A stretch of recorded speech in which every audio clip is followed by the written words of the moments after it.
The purpose of this video is to help you post in the news forum for your students and to help you create a discussion forum for your students.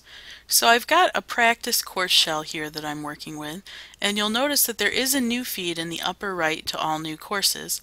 If for some reason you turn this off or close this box, no worries, you can always just turn editing on, and then you'll notice that you can add blocks back to this menu.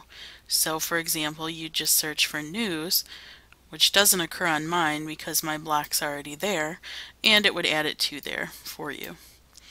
So one other nice thing that I should mention about news is not only are the latest news bites fed right here for your students, but if we switch over to the portal real quickly, you can see that I'm currently logged in. We also have the option for students to receive announcements through the portal. Now they can close these boxes and move them around if they choose, but for those students that are interested, they'll see what you have to say right here on their portal page. So back to the course, let's say that I have just authored this nice new lesson for my students to complete, and I want them to know that it's there. So all I have to do is add a new topic.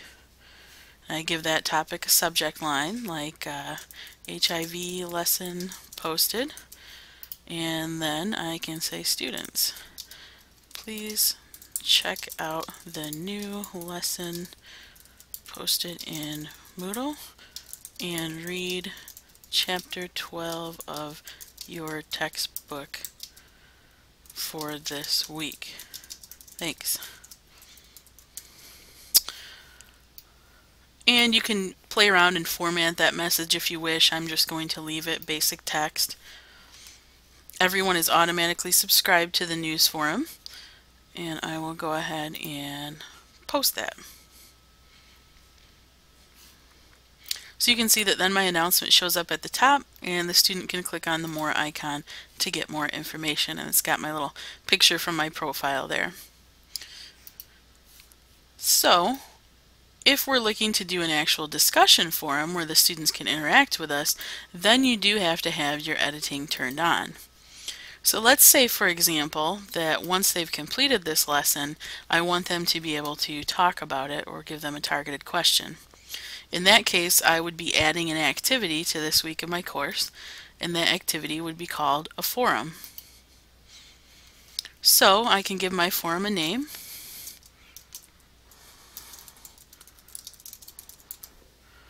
And there are several different forum types that you can choose if you're interested in doing Q&A or having several discussions going at once, or just a single simple discussion rather than a threaded discussion.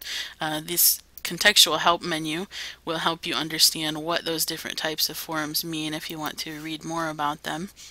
But basically, I just post my forum introduction, so I may say, what is your response to the video in the HIV lesson?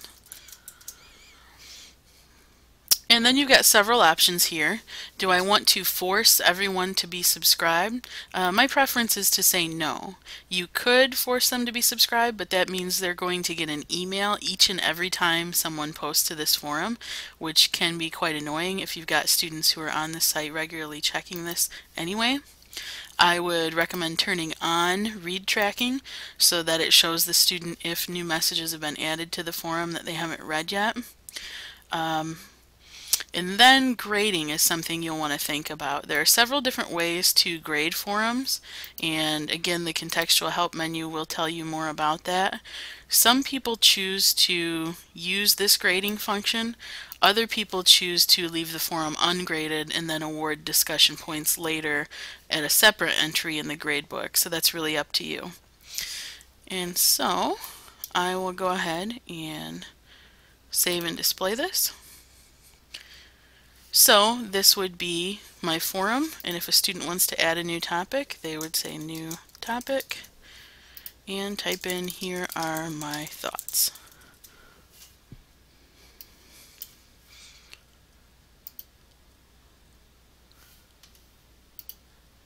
Okay, so if we go back to the main course page then, you can see here's the discussion forum added, and when I go into it, I see the topics that are posted, and that's how discussion forums work.